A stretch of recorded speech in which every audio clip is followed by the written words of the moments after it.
Hello my dear friends, आपके अपने channel रश्मि live tutors में एक बार फिर से आपका स्वागत है। आज हम जिस सब्जेक्ट के बारे में बात करेंगे वो है एनाटॉमी।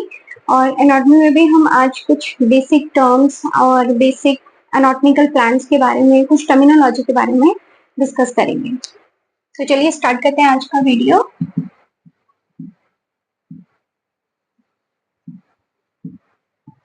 तो बेसिकली एनाटॉमी है क्या, आप सबको पता ही होगा।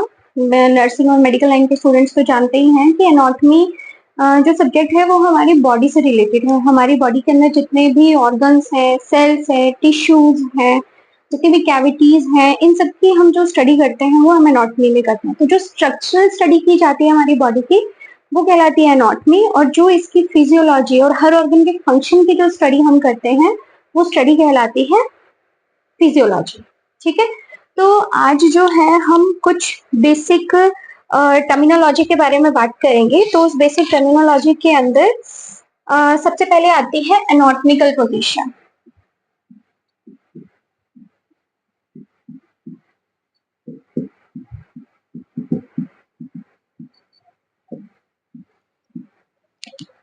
तो एनाटॉमिकल पोजीशन की अगर हम बात करें तो एनाटॉमिकल पोजीशन जो है वो एक बॉडी की कैसी होती है। सपोज एनाटॉमिकल पोजीशन के अंदर या तो एक पर्सन जो है वो इरेक्ट पोजीशन में हो। इरेक्ट पोजीशन का मतलब सीधा खड़ा हुआ हो, ठीक है, या फिर वो सुपाइन पोजीशन में लेटा हुआ हो। तो इन दोनों को ही हम एनाटॉमिकल पोजीशन मानते हैं। तो एनाटॉमिकल पोजीशन के अंदर अगर कोई पर्सन इस तरीके से खड़ा है तो उस पर्सन का जो फ्रंट फेस है वो सामने की तरफ होना चाहिए। उसके जो हैंड्स है, हैंड्स की जो सोल है, हैंड्स की जो ये पाम एरिया है वो फ्रंट फेसिंग होने चाहिए इस तरीके से, और उसके जो फीट्स है वो भी फ्रंट फेसिंग होने चाहिए।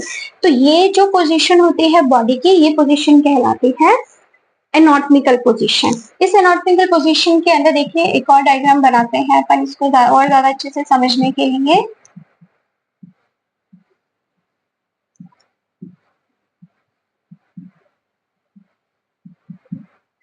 तो इस तरीके से जो बॉडी है इरेक्ट पोजीशन में वो क्या कहलाती है, एनाटॉमिकल पोजीशन कहलाती है। अब एनाटॉमिकल पोजीशन के बाद में कुछ और पोजीशंस भी आती हैं, और ज्यादा डिटेल में तो हम फंडामेंटल ऑफ नर्सिंग जब सब्जेक्ट पढ़ते हैं या फाउंडेशन ऑफ नर्सिंग पढ़ते हैं उसके अंदर आती है। लेकिन कुछ सिंपल सी पोजीशन, 2 या 3 पोजीशंस के बारे में मैं आपको यहाँ पर बता देती हूँ। तो उन 2 या 3 पोजीशन में एनाटॉमिकल पोजीशन के अलावा सबसे पहले तो आती है सुपाइन पोजीशन। ठीक है, सुपाइन पोजीशन में क्या होता है कि जो पर्सन है वो अपनी बैक के बल पर लेटा हुआ होता है, सीधा लेटा हुआ होता है, और उसका जो फेस है वो अपवर्ड, ऊपर की तरफ देखता हुआ होता है। उसके हाथ सीधे होते हैं और पैर सीधे होते हैं। ठीक है, एंड सेकंड आती है यहाँ पे prone position.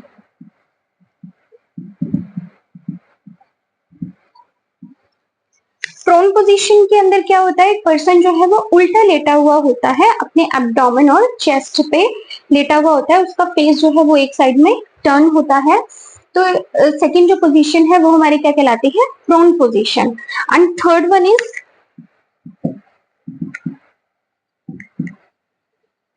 Lithotomy position. Lithotomy position के अंदर क्या होता है कि एक पर्सन जो है वो स्ट्रेट लेटा हुआ होता है, लेकिन उसके जो पैर है वो इस तरीके से फ्लेक्स्ड, इस तरीके से मुड़े हुए होते हैं, फ्लेक्स्ड होते हैं। दोनों थाइज जो है वो एक दूसरे से अबडक्ट होती हैं, और ये जो पैर होते हैं वो एक स्टैंड के ऊपर टाई किए हुए होते हैं। ये पोजीशन हम कब यूज करते हैं, सपोज हमें पेरिनियल कोई प्रोसीजर करना है, या फिर हमें वल्वा, वेजाइना, इनको विजुअलाइज करना है, या कोई ऑब्स्ट्रेटिक प्रोसीजर करना है। इन कंडीशन के अंदर ये जो पोजीशन है वो यूज करी जाती है। देन उसके बाद में पोजीशंस और भी बहुत सारी आती हैं, जैसे sitting position, standing position, lateral position, और इसके अलावा फाउलर्स पोजीशन। ये सारी की सारी पोजीशंस जो है, आगे बहुत सारे डिटेल वीडियोस इनके ऊपर आएंगे।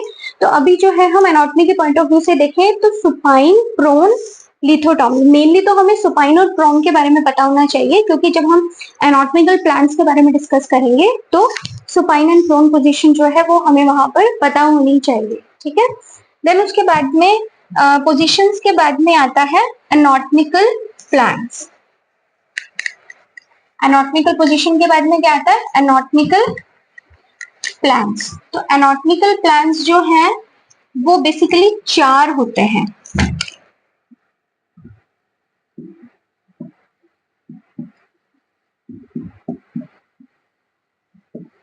एनाटॉमिकल प्लान्स 4 कौन कौन से होते हैं? Number 1 median plan, number 2 sagittal plan, median plan, sagittal plan, coronal plan and horizontal plan। जो मीडियन, sagittal, कोरोनल और हॉरिजॉन्टल प्लान है, ये हम एक एक करके देखते हैं। सबसे पहले हम बात करते हैं मीडियन प्लान की। तो जो मीडियन प्लान है बेसिकली उसके अंदर क्या होता है, हम एक बॉडी का इमेजिनरी पिक्चर ड्रॉ करते हैं। उस पिक्चर से हमें और ज्यादा अच्छे से समझ में आ जाएगा कि मीडियन प्लान। तो मीडियन प्लान ऐसा प्लान होता है जो एनाटॉमिकल पोजीशन में अगर कोई बॉडी है तो उसको 2 इक्वल पार्ट्स में डिवाइड कर देता है और बॉडी के बिल्कुल मिड से निकलता है। आप इसका डायग्राम जो है वो स्क्रीन पर भी देख सकते हैं। देन उसके बाद में ये देखिए, इस तरीके से बीच में से एक लाइन क्रॉस कर रही है जो बॉडी को 2 बराबर पार्ट्स में डिवाइड कर रही है, ठीक है, equal right and equal left. Then उसके बाद में सेजाइटल सूचर। सेजाइटल सूचर जो है वो इस मीडियन प्लान के बिल्कुल पैरेलल होता है। पैरेलल का मतलब, अगर ये मीडियन प्लान हम ड्रॉ करते हैं तो हम अगर बॉडी को इस तरीके से 2 पार्ट्स में डिवाइड करते हैं, या आइदर लेफ्ट साइड में या फिर राइट साइड में, जो बिल्कुल मीडियन प्लान के हॉरिजॉन्टल है, बिल्कुल मीडियन प्लान के इक्वल आ रहा है, तो पैरेलल आ रहा है, तो ये होता है सेजाइटल प्लान। अगर ये सेजाइटल प्लान मिड लाइन से निकलता है तो इसको जो है, अगर ये सेजाइटल प्लान जो है अगर वो मिड लाइन से निकलता है तो उस प्लान को हम क्या बोलते हैं, मीडियन सेजाइटल प्लान। हम उसे क्या बोलेंगे, मीडियन सेजाइटल प्लान, ठीक है। एंड या फिर मिड सेजाइटल प्लान, अगर सेजाइटल प्लान जो है वो मिड से निकलता है तो मिड सेजाइटल प्लान, और अगर ये आइदर राइट और आइदर लेफ्ट से निकलता है तो इसे बोला जाता है पैरा सेजाइटल प्लान, ठीक है। इसे क्या बोला जाता है, पैरा सेजाइटल प्लान। एंड अगर मिड से है तो मिड सेजाइटल प्लान, अगर साइड से है तो पैरा सेजाइटल प्लान। अब वो राइट भी हो सकता है और लेफ्ट भी हो सकता है। मीडियन प्लान मैंने आपको बता ही दिया, जो बॉडी को 2 बराबर पार्ट्स में डिवाइड करता हूँ वो कहलाता है median plan. Then third one is coronal plan. अब देखिए, कोरोनल प्लान को जो है हमें थोड़ा सा इसे इमेजिन करना पड़ेगा कि बॉडी की 2 सर्फेसेस होती है मेन, एक तो होती है एंटीरियर और एक होती है पोस्टीरियर, ठीक है। अगर आपकी बॉडी को बिल्कुल मिड से 2 बराबर भागों में बांट दिया जाए, जिसमें आपका एंटीरियर और पोस्टीरियर पार्ट दो बराबर पार्ट्स में डिवाइड हो जाए तो वो कहलाता है coronal plan. That coronal plan जो है इस तरीके से बॉडी को दो बराबर पार्ट्स में डिवाइड करता है। जैसे मीडियन है, सजाइटल है, वो बॉडी को राइट और लेफ्ट में डिवाइड करता है। कोरोनल प्लान जो है वो बॉडी को एंटीरियर एंड पोस्टीरियर दो बराबर पार्ट्स में डिवाइड करता है। ये कहलाता है coronal plan.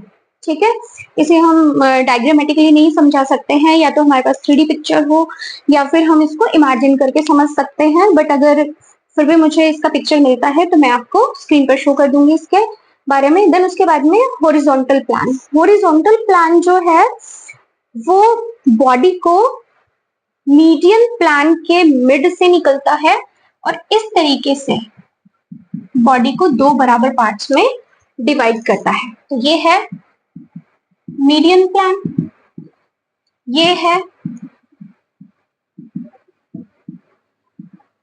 Horizontal plan.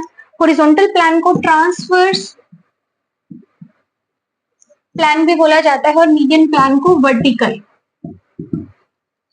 Vertical plan भी बोला जाता है। बट वर्टिकल के अंदर मीडियन एंड सजाइटल दोनों आ जाते हैं।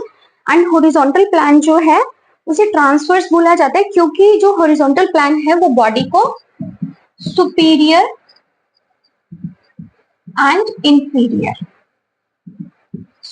एंड इंफीरियर दो बराबर पार्ट्स में डिवाइड करता है हॉरिजॉन्टल प्लान। एक बार दोबारा देख लीजिए कि जो एनाटॉमिकल प्लान्स होते हैं वो बेसिकली चार होते हैं। First one is median, second one is sagittal, third one is coronal and fourth one is horizontal. जो मीडियन प्लान होता है वो बॉडी को दो बराबर इक्वल पार्ट्स में डिवाइड करता है, that is right and left. Then उसके बाद में सजाइटल जो प्लान होता है वो बॉडी को दो बराबर पार्ट्स में डिवाइड नहीं करता है। अगर वो मिड से निकलता है तो वो सजाइटल सूचर बॉडी को दो पार्ट्स में डिवाइड करेगा, that is called mid sagittal plan. और अगर ये मीडियन प्लान के पैरेलल बॉडी को दो पार्ट्स में डिवाइड करता है, नॉट बराबर, नॉट इक्वल, दो पार्ट्स में अगर डिवाइड करता है राइट और लेफ्ट, जिसमें से एक छोटा होगा और एक बड़ा, तो वो कहलाएगा sagittal plan. And coronal plan again body को दो पार्ट्स में डिवाइड करता है, लेकिन ये कैसे डिवाइड करता है बॉडी को दो पार्ट्स में? एंटीरियर एंड पोस्टीरियर दो पार्ट्स में डिवाइड करेगा। एंड जो हॉरिजॉन्टल प्लान होगा, या जिसे हम ट्रांसवर्स प्लान भी बोल सकते हैं, ये हमारी बॉडी को सुपीरियर एंड इंफीरियर दो प्लान्स में डिवाइड करेगा। तो ये है प्लान्स। हम जब एनाटॉमी की स्टडी करते हैं, बहुत सारे ऑर्गन्स, एसोसिएटेड ऑर्गन्स पढ़ते हैं कि किसी भी ऑर्गन की जो है राइट में क्या है, लेफ्ट में क्या है, सुपीरियर क्या है, इंफीरियर क्या है, एंटीरियर क्या है, पोस्टीरियर क्या है, तो हमें इन प्लान्स के बारे में पता होना चाहिए। ठीक है, तो ये तो था प्लान्स के बारे में। देन प्लान्स के बाद में नेक्स्ट जो आता है वो आती है relationship, anatomical terms related to relationship. अब रिलेशन का मतलब क्या है यहाँ पर? रिलेशन का मतलब ये है कि अगर आपकी बॉडी जो है उसके अंदर हम किसी भी ऑर्गन के बारे में पढ़ें, तो सबसे पहले हमें ये पता होना चाहिए कि सुपीरियर क्या होता है, इंफीरियर क्या होता है, एंटीरियर क्या होता है, पोस्टीरियर क्या होता है, मीडियन क्या होता है, प्रॉक्सिमल क्या होता है, डिस्टल क्या होता है। तो ये कुछ बेसिक टर्म्स हैं जिनके बारे में हमें पता होना चाहिए। तो terms of relationship,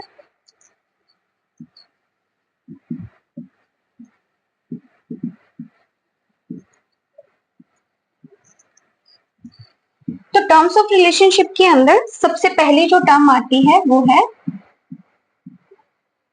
superior. Superior का मतलब होता है ऊपर। ठीक है, एनाटॉमी में हम अगर बॉडी में सुपीरियर की बात करें तो नियर टू क्रेनियम, क्रेनियल भी बोल सकते हैं, या हम इसको बोल सकते हैं नियर टू हेड। ठीक है, जो चीज हमारे हेड के पास है, ऊपर की तरफ है, वो कहलाती है superior. Second one is inferior. Inferior का मतलब नीचे। इंफीरियर की जब हम बात करें that is caudal. Caudal word is for tail. Caudal word किसके लिए आता है? टेल के लिए। तो इंफीरियर का मतलब नीचे, that is caudal, near to feet, near to feet और नियर टू टेल, दोनों ही वर्ड्स यहाँ पे सही हैं। तीसरा हम अगर बात करें दैट इज एंटीरियर। ठीक है, एंटीरियर को हम जब एनाटॉमिकल टर्म में डिफाइन करते हैं दैट इज वेंट्रल। ओके, हमारा जो बॉडी का ये फ्रंट फेस होता है या जो फ्रंट सरफेस होता है उसे हम बोलते हैं वेंट्रल सरफेस या एंटीरियर सरफेस। ठीक है, वेंट्रल सरफेस या anterior surface near to front.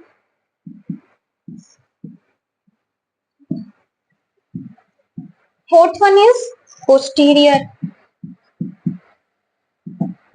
That is dorsal surface near to back. जो चीज हमारे फ्रंट के नजदीक है दैट इज एंटीरियर और वेंट्रल, जो चीज हमारे बैक के नजदीक है दैट इज पोस्टीरियर और डॉर्सल या नियर टू बैक। ठीक है, fifth one is medial. Medial का मतलब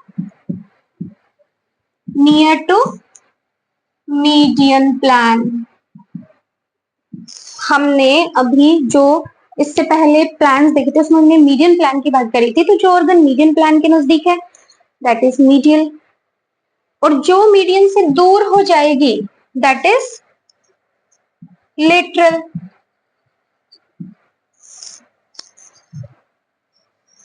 लेटरल को हम कैसे डिफाइन करेंगे? Away from median plan. जो चीज मीडियन प्लान से दूर है वो लेटरल है, और जो चीज मीडियन प्लान के नजदीक है वो क्या है? मीडियन है। Seventh one is proximal. Proximal का मतलब नजदीक। हिंदी खराब है मेरी। Near to the trunk, near to the trunk और near to the point of origin. अब मैं आपको इसे समझा देती हूँ। Near to the trunk, trunk हमारे बॉडी का अपर पार्ट जो होता है उसको ट्रंक बोला जाता है। Near to the point of origin का मतलब, सपोज अगर मैं हैंड की बात करती हूँ तो हैंड का ओरिजिन कहाँ है? यहाँ शोल्डर से। तो अगर हम हैंड में प्रॉक्सिमल और डिस्टल की बात करेंगे तो जहां से इसका ओरिजिन है, अगर ओरिजिन के पास है तो वो कहलाएगा प्रॉक्सिमल, और अगर ओरिजिन से दूर है तो वो क्या कहलाएगा? डिस्टल। तो इसके बाद नेक्स्ट है डिस्टल। डिस्टल का मतलब दूर।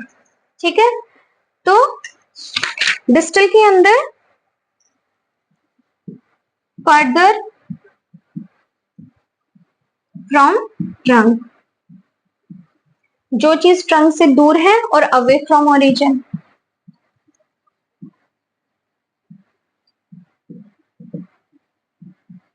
अवे फ्रॉम ओरिजिन, दोनों में से हम कुछ भी यूज कर सकते हैं टर्म। फर्दर फ्रॉम ट्रंक और अवे फ्रॉम द ओरिजिन। जो चीज ओरिजिन के नजदीक है वो प्रॉक्सिमल है, और जो ओरिजिन से दूर है वो क्या कहलाएगी? डिस्टल कहलाएगी। देन नेक्स्ट जो है that is superficial. Superficial means near to the body surface. Superficial का मतलब क्या है? Near to body surface. तो जो बॉडी सरफेस के नजदीक है वो सुपरफिशियल है, और जो बॉडी सरफेस से दूर होगी वो क्या कहलाएगी? डीप।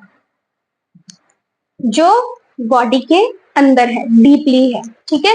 तो जो बॉडी सरफेस के बिल्कुल नजदीक है, जो स्किन के नजदीक है, दैट इज सुपरफिशियल, और जो स्किन से दूर है, अंदर है, वो क्या कहलाएगी, डीप कहलाएगी। तो बहुत सारे डीप टिश्यूज होते हैं, डीप ऑर्गन्स होते हैं, जिन्हें हम बॉडी पे हाथ लगा करके फील नहीं कर सकते, ठीक है।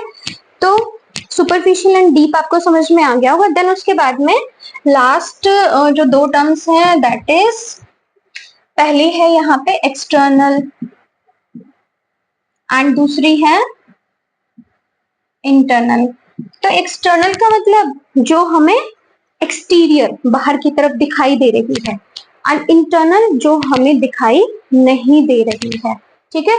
तो ये क्या है, रिलेशनशिप। जब भी हम किसी ऑर्गन की स्टडी करते हैं, मैंने आपको भी बताया भी कि जब भी हम किसी ऑर्गन की स्टडी करते हैं तो उसके अंदर सुपीरियर, इंफीरियर, उसके एंटीरियर क्या है, पोस्टीरियर क्या है, उसके मीडियन क्या है, उसके लेटरल क्या है, उसके प्रॉक्सिमल क्या है, उसके डिस्टल क्या है, सुपरफिशियली वो कहाँ टच करता है, या वो डीप ऑर्गन है, वो एक्सटर्नल है, या फिर वो इंटरनल ऑर्गन है। सपोज हम नेल की बात करें तो नेल क्या है, एक्सटर्नल है, ठीक है। तो बहुत सारी जो हम ऑर्गन को, जब हम किसी भी ऑर्गन को डिफाइन करते हैं, ऑर्गन की स्टडी करते हैं, तो हम उसके रिलेशंस देखते हैं। तो रिलेशंस में हम इन सारी चीजों पर ही उस ऑर्गन की बात करते हैं कि उसके चारों तरफ क्या क्या चीजें हैं। तो हम ऐसे तो नहीं बता सकते कि इसके ऊपर ये, नीचे ये है। अगर हम टर्मिनोलॉजी की बात करें, हम एनाटॉमिकल टर्म्स की बात करें, तो हमें इन्हीं टर्मिनोलॉजीज का यूज करना होता है, ठीक है।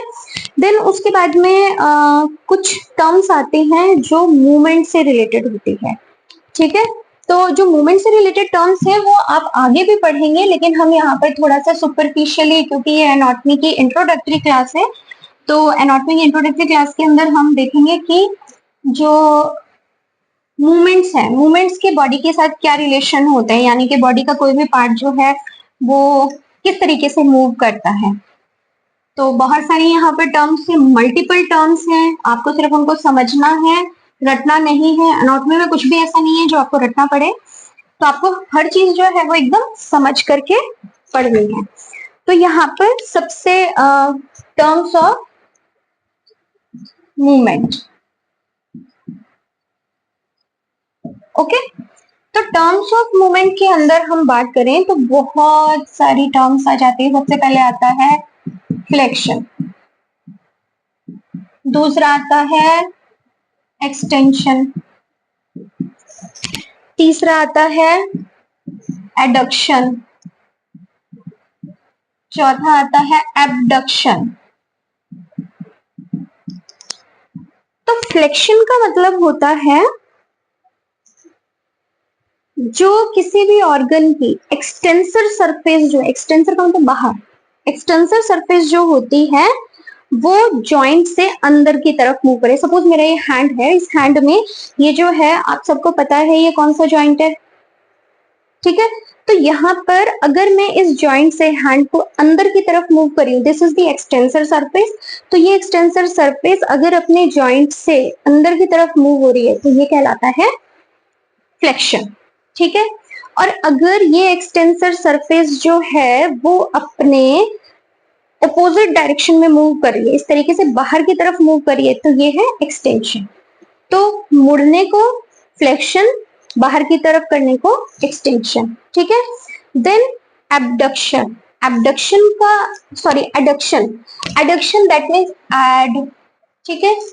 अगर आपका कोई भी बॉडी पार्ट इस बॉडी सरफेस से के नजदीक आ रहा है, ठीक है। सपोज मेरा हैंड है, अगर मैं इस हैंड को अपनी बॉडी के पास ला रही हूँ तो ये कहलाएगा एडक्शन, और अगर मैं इसी हाथ को दूर लेकर जा रही हूँ तो ये कहलाएगा एबडक्शन, ओके। तो adduction, abduction, flexion, extension. Flexion का मतलब मोड़ना, एक्सटेंशन का मतलब खोलना, एडक्शन का मतलब बॉडी सरफेस के नजदीक लाना, एबडक्शन का मतलब बॉडी सरफेस से दूर लेकर जाना। देन उसके बाद में आता है मीडियल रोटेशन, एंड दूसरा आता है लेटरल रोटेशन। तो मीडियल रोटेशन का मतलब क्या होता है, अगर कोई भी बॉडी पार्ट आपके मीडियल प्लान के पास आ रहा है, ठीक है। सपोज ये हैंड जो है इस तरीके से है, अगर मैं इसको ऐसे कर रही हूँ तो ये क्या है, मीडियल रोटेशन। अगर मैं इसको मीडियल प्लान से दूर लेकर जा रही हूँ तो ये है लेटरल रोटेशन, ठीक है। तो मीडियल रोटेशन का मतलब कोई भी ऑर्गन, कोई भी पार्ट अगर आपके मीडियल प्लान के नजदीक आ रहा है तो ये है मीडियल रोटेशन, और अगर वो उससे दूर जा रहा है तो लेटरल रोटेशन, ठीक है। देन उसके बाद में आता है सरकमडक्शन।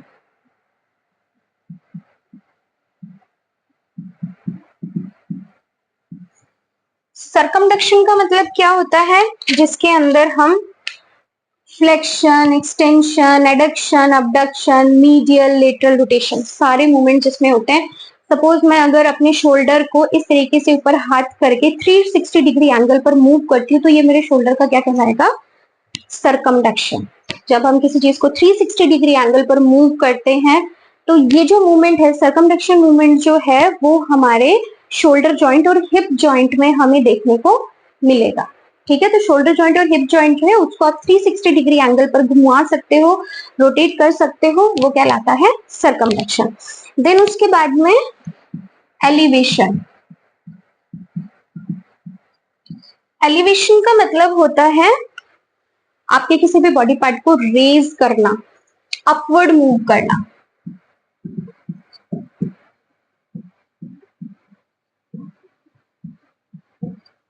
ठीक है। तो एलिवेशन का मतलब क्या होता है, अपवर्ड मूवमेंट करना बॉडी का, ठीक है। सपोज मेरा हाथ नीचे है, मैंने इसको हाथ को ऊपर उठाया, मैंने इसको और ऊपर उठाया, that is elevation. Second next इसके साथ जो आता है वो आता है depression. Depression that means lowering movement. Lowering movement जब आपका कोई बॉडी पार्ट, बॉडी जो है वो नीचे की तरफ मूव करता है दैट इज डिप्रेशन, ऊपर की तरफ मूव करता है तो एलिवेशन, ठीक है। देन उसके बाद में प्रोट्रूजन। प्रोट्रूजन का मतलब होता है किसी भी बॉडी पार्ट का बाहर की तरफ मूव कर जाना। जैसे सपोज करिए कि कोई रोड ट्रैफिक एक्सीडेंट हो गया है तो उसमें जो हड्डी है वो टूट करके बाहर निकल आई है, उसको वो क्रैक हो गई है और वो वहां से बाहर की तरफ निकल आई है क्योंकि वो एनाटॉमिकल प्लान में अब नहीं रही, एनाटॉमिकल प्लान से बाहर आ गई है, तो वो कहलाएगी protrusion. Protrusion means external movement, बाहर की तरफ जब आपका कोई बॉडी पार्ट या जो है बाहर की तरफ मूवमेंट कर जाता है that is called protrusion. Protrusion के बाद में आता है रिट्रैक्शन।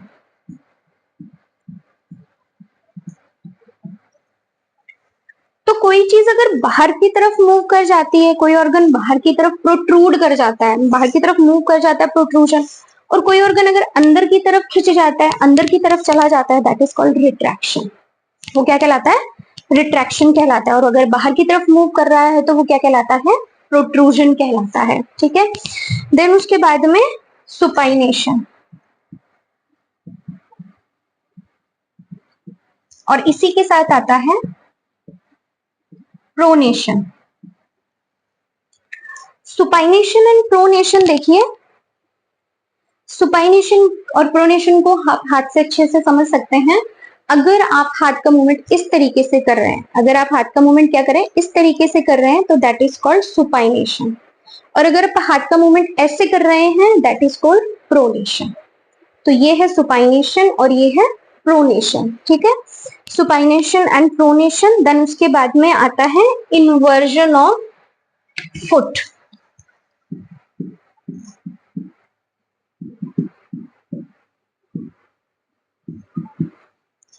और इसी के साथ आता है eversion of foot. Inversion of foot and eversion of foot. अब आप इसको इस तरीके से इमेजिन कर सकते हैं कि ये जो है आपका पैर है, ठीक है, आपके पैर का जो है ये फुट है बेसिकली। अगर ये इनवर्ड मूवमेंट करता है इस तरीके से, अगर आपका जो पैर का जो ये है, ये पार्ट है, अगर ये इनवर्ड मूवमेंट करता है that is called inversion of foot, और अगर ये बाहर की तरफ मूवमेंट करता है that is eversion of foot, ठीक है। एंड लास्ट जो हम बात करते हैं that is opposition.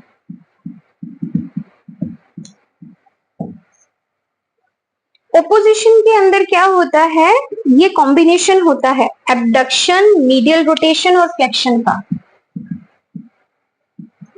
Abduction, flexion and medial rotation का।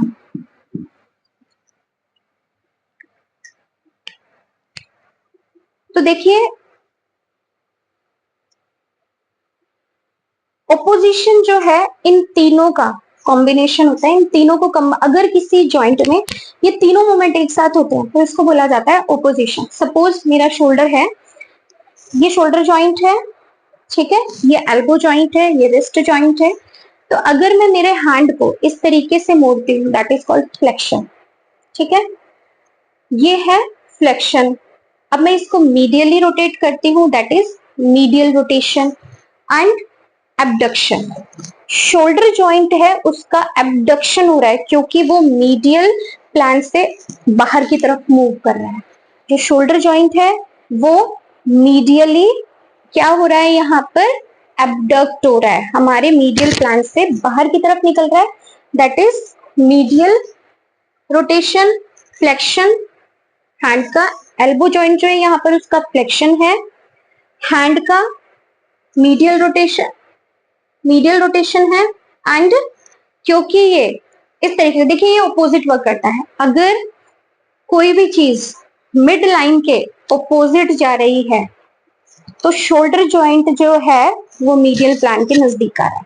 और अगर ये इस तरीके से मूव कर रहा है यानी कि आपका जो एल्बो जॉइंट है, आपका जो हैंड है बेसिकली, अगर आपका हैंड मीडियल प्लान के नजदीक आ रहा है तो आपका शोल्डर जॉइंट जो है वो एबडक्ट हो रहा है।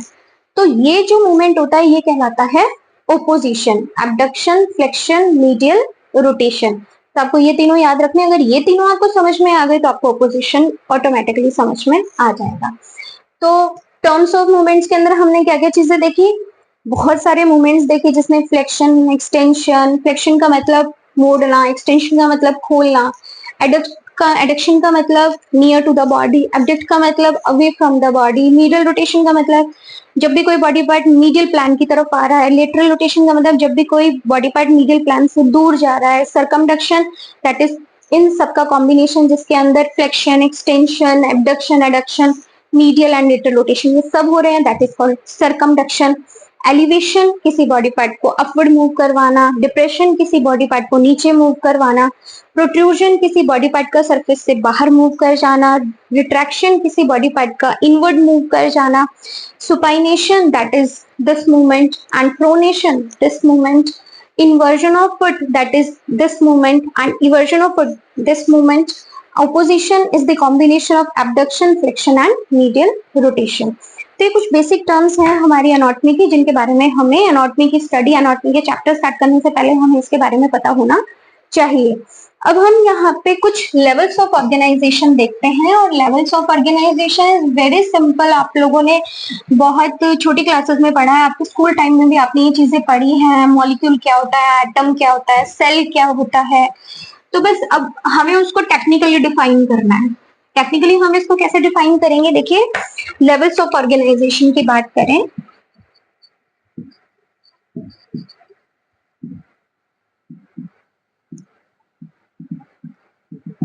तो लेवल्स ऑफ ऑर्गेनाइजेशन की अगर हम बात करें तो उसमें कुछ लेवल होते हैं, जैसे level first, level second, level third, level fourth, ठीक है, और लेवल फिफ्थ भी होगा, ठीक है। तो लेवल फिफ्थ ये इस तरीके से सारे आपस में एक दूसरे से जुड़े हुए होते हैं। लेवल फर्स्ट की बात करें दैट इज केमिकल लेवल। आप लोगों ने अभी तक क्या पढ़ा है, हमारे सेल की जो, हमारी बॉडी की जो सबसे छोटी यूनिट होती है वो सेल होती है, लेकिन सेल की भी जो छोटी यूनिट होती है वो केमिकल लेवल पे होती है, दैट इज कॉल्ड एटम, अणु। हमारी जो सेल्स है वो बहुत सारे एटम्स से मिलकर के बनी हुई होती है।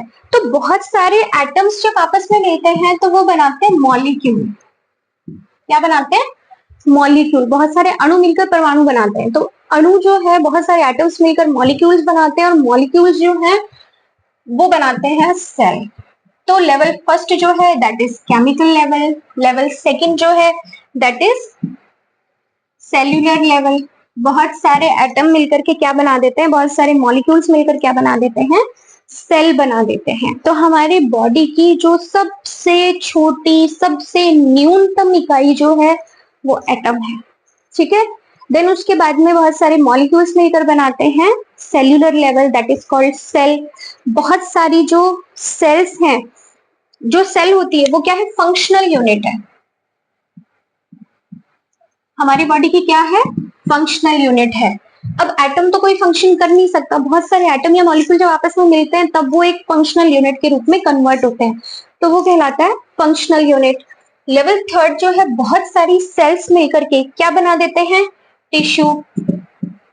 तो ये टिश्यू लेवल है, ठीक है।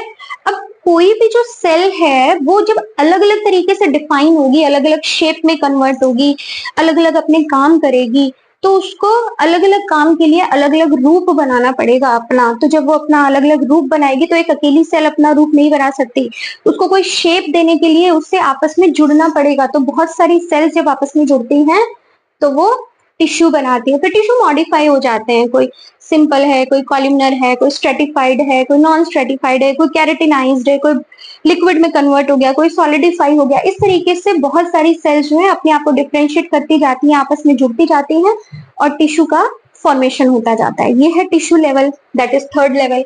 फोर्थ लेवल, बहुत सारे टिश्यू मिलकर के जो है वो आपस में क्या बनाते हैं, ऑर्गन। तो ये है ऑर्गन लेवल, ठीक है। तो जब बहुत सारे टिश्यूज मिलते हैं, सेम स्ट्रक्चर के टिश्यूज मिलते हैं, तो वो ऑर्गन बनाते हैं। अब ऑर्गन के अंदर भी बहुत सारी लेयर्स होती हैं, कोई लेयर किसी टिश्यू की बनी हुई होगी, कोई लेयर किसी टिश्यू की बनी हुई होगी, सबके अलग अलग काम होंगे, सिक्रीशंस होंगे, कोई मेंटेनेंस होगा। तो उसके बेसिस पर अलग अलग लेवल पर टिश्यूज से ऑर्गन डिफाइन होते हैं। और जब बहुत सारे ऑर्गन्स आपस में मिलते हैं तो बनता है सिस्टम। क्या बनता है, सिस्टम। कोई ना कोई सिस्टम, जैसे digestive system, respiratory system, integumentary system, muscular skeletal system. तो बने सब किससे, अलग अलग ऑर्गन से। तो बहुत सारे अलग अलग ऑर्गन जब मिलते हैं, सपोज हम डाइजेस्टिव सिस्टम की बात करते हैं तो उसमें कितने सारे ऑर्गन आते हैं, लीवर आता है, पैनक्रियाज आता है, स्टमक आता है, इंटेस्टाइन आता है। तो इस तरीके से बहुत सारे हैं, क्या वो ऑर्गन्स हैं, अलग अलग ऑर्गन्स हैं, उनके अंदर अलग अलग तरह के टिश्यूज पाए जाते हैं, उनमें अलग अलग तरह की सेल स्ट्रक्चर्स पाई जाती हैं, अलग अलग तरह के उनमें मॉलिक्यूल्स या एटम्स होते हैं। तो इस तरीके से जब भी हम किसी एक सिस्टम की बात करते हैं तो उस सिस्टम के हर एक ऑर्गन को हम स्टडी करते हैं, उस ऑर्गन के हर एक टिश्यू को स्टडी करते हैं, उस टिश्यू की हर एक सेल को हम स्टडी करते हैं। इस तरीके से जब भी हम किसी सिस्टम को स्टडी करने के लिए उठाते हैं तो हम इसको जो है वो अपोजिट मैनर में स्टडी करते हैं। हम कभी भी किसी सिस्टम को स्टडी करने के लिए उसकी सेल नहीं उठाते, हम उस सिस्टम को स्टडी करने के लिए उसका ऑर्गन लेते हैं। हम किस ऑर्गन की स्टडी कर रहे हैं, स्टेप बाय स्टेप हम उसके लेयर्स की, उसकी कैविटीज की, उसमें कितने टाइप्स की सेल्स हैं, वो क्या क्या फंक्शन करती हैं, इस तरीके से हर एक सिस्टम को डिफाइन किया जाता है।